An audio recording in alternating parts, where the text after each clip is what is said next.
السلام علیکم ورحمۃ اللہ وبرکاتہ۔ بسم اللہ الرحمن الرحیم۔ اللہم صلی علی محمد عبدک و رسولک و صلی علی المؤمنین والمؤمنات والمسلمین والمسلمات۔ داؤد علیہ السلام اور ایک مینڈک۔ حضرت داؤد علیہ السلام نے ایک مرتبہ ایک مینڈک کو دیکھا جو محویت کے عالم میں اللہ عز و جل کو یاد کر رہا تھا۔ حضرت داؤد علیہ السلام نے ان سے پوچھا، تم کب سے اس عالم میں ہو؟ وہ بولا، اللہ عز و جل کے نبی میں متواتر 70 سال سے اسی عالم میں ذکر اللہ میں محو ہوں، اور اس عرصے میں کبھی بھی اس کی یاد سے غافل نہ ہوا، اور اب پورے 10 روز سے میں نے صرف 2 مقدس کلموں میں محویت کی وجہ سے کوئی چیز نہیں کھائی۔ حضرت داؤد علیہ السلام نے پوچھا، وہ 2 کلمے کون سے؟ وہ بولا، یا مسبحن بکل لسان مذکور فی کل مکان، اے ہر زبان میں پاکی بیان کیے گئے اور ہر مکان میں ذکر کیے گئے۔ داؤد علیہ السلام اور سرخ کیڑا۔ حضرت سیدنا داؤد علیہ نبی علیہ السلام اپنے حجرے میں بیٹھے زبور شریف پڑھ رہے تھے۔ دیکھا کہ مٹی میں سے ایک سرخ کیڑا نکلا ہوا ہے۔ انہوں نے اپنے دل میں کہا کہ اس کیڑے کو اللہ عز و جل نے کس بات کے لیے بنایا ہے؟ اللہ عز و جل نے کیڑے کو حکم دیا اور وہ بول اٹھا اور کہا کہ اے اللہ کے عز و جل کے نبی، اے اللہ عز و جل کے نبی، میرا دن ایسا ہے کہ اللہ عز و جل نے میرے دل میں یہ بات ڈال دی ہے کہ ہر روز 1000 بار یہ پڑھا کروں، سبحان اللہ والحمد للہ ولا الہ الا اللہ واللہ اکبر۔ اللہ پاک ہے اور اللہ کی حمد ہے، اللہ کے سوا کوئی معبود نہیں، اور اللہ عز و جل سب سے بڑا ہے۔ اور میری ہر شب اس طرح گزرتی ہے کہ رات کو میرے اندر اللہ نے یہ بات ڈال دی ہے کہ ہر رات کو 1000 بار یہ درود شریف پڑھو، اللہم صلی علی محمد النبی الامی وعلی آلہ وصحبہ وسلم۔ اے اللہ، محمد نبی امی صلی اللہ علیہ وسلم پر رحمت فرما اور آپ کے آل و اصحاب پر سلامتی فرما۔ اب آپ علیہ السلام کیا فرمانا چاہتے ہیں تاکہ میں آپ علیہ السلام سے استفادہ کروں؟ حضرت داؤد علیہ السلام نے اس کیڑے کو حقیر جاننے پر شرمندہ ہو گئے، اللہ عز و جل سے ڈر کر توبہ کی اور اسی پر بھروسہ کیا۔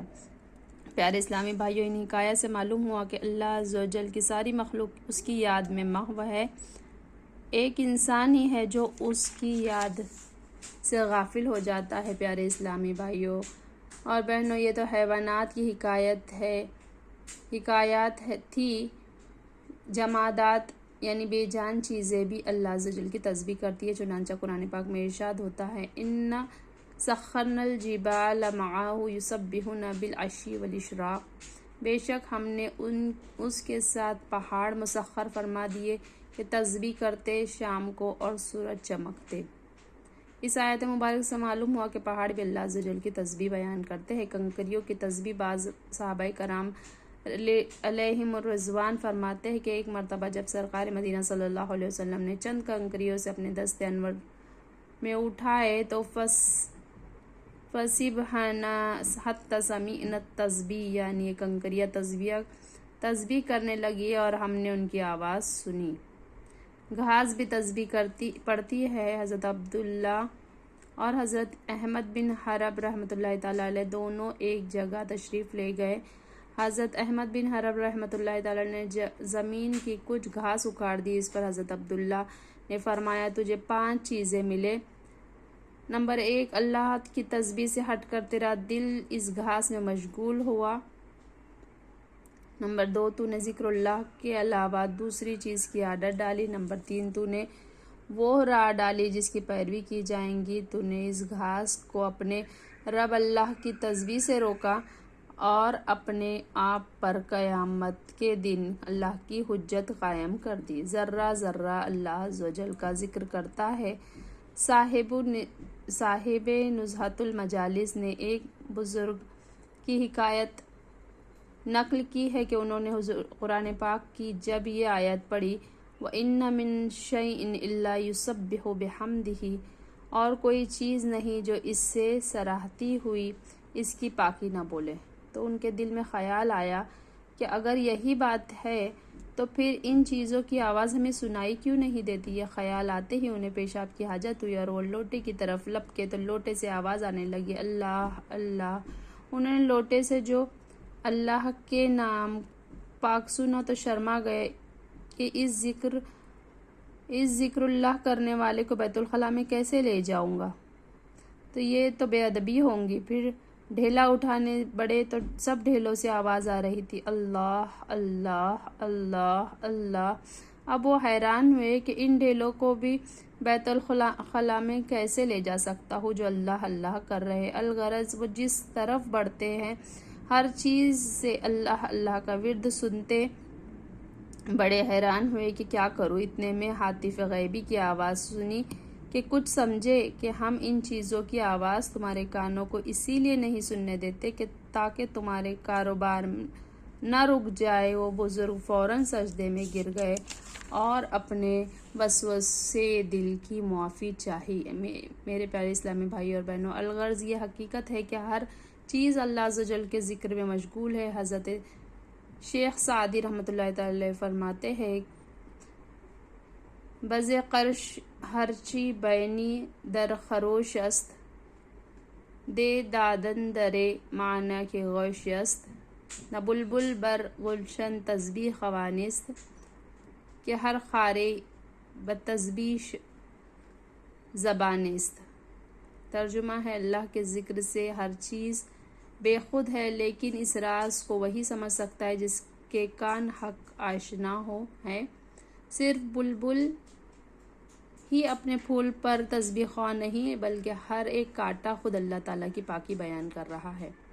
پیارے اسلامی بھائیوں اور بہنوں، دیکھا آپ نے کائنات کا ذرہ ذرہ اللہ عز و جل کا ذکر کرتا ہے، لیکن ہم لوگ کس قدر نادان ہیں کہ اللہ عز و جل نے ہم پر طرح طرح کے انعامات فرمائے، بے شمار نعمتیں عطا فرمائی، پھر بھی ہم اللہ کی یاد سے، اس کے ذکر سے غافل ہے۔ دیکھیے نا، دنیا میں بھی یہ دستور ہے کہ جس کا کھاؤ اسی کا گاؤ، تو یوں بھی شکر نعمت کے طور پہ ہمیں زیادہ سے زیادہ اللہ عز و جل کا ذکر کرنا چاہیے۔ اس نے ہمیں ذکر کا حکم دیا ہے۔ قرآن عظیم میں سینکڑوں مقامات پر اللہ عز و جل نے ذکر کی اہمیت بیان فرمائی ہے اور حدیث شریفہ ذکر کی اہمیت اور فضیلت سے مالا مال ہے۔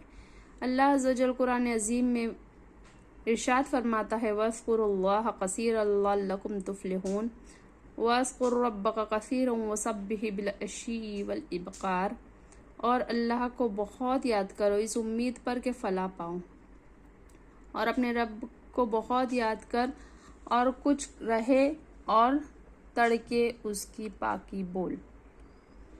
یا ایھا الذین آمنوا اذکروا اللہ ذکرا کثیرا، اے ایمان والو اللہ کو بہت یاد کرو۔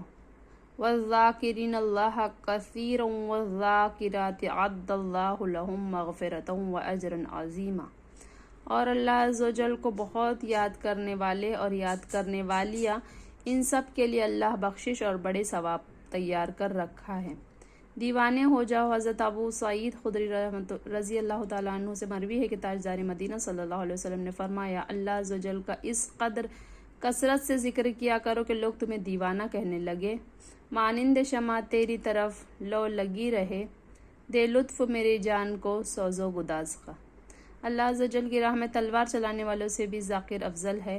حضرت ابو سعید رضی اللہ تعالیٰ عنہ سے روایت ہے کہ سرکار مدینہ صلی اللہ علیہ وسلم کی بارگاہ رحمت میں عرض کیا گیا، کون سے بندے اللہ عز و جل کے نزدیک افضل اور قیامت کے دن بہت بلند درجے والے ہیں؟ تاجدار مدینہ صلی اللہ علیہ وسلم نے فرمایا، اللہ عز و جل کا بہت ذکر کرنے والے مرد اور بہت ذکر کرنے والی عورتیں۔ آپ صلی اللہ علیہ وسلم کی بارگاہ میں پھر عرض کیا گیا، اللہ عز و جل، اللہ کے رسول صلی اللہ علیہ وسلم، اللہ عز و جل کا راہ کا غازی کون ہے؟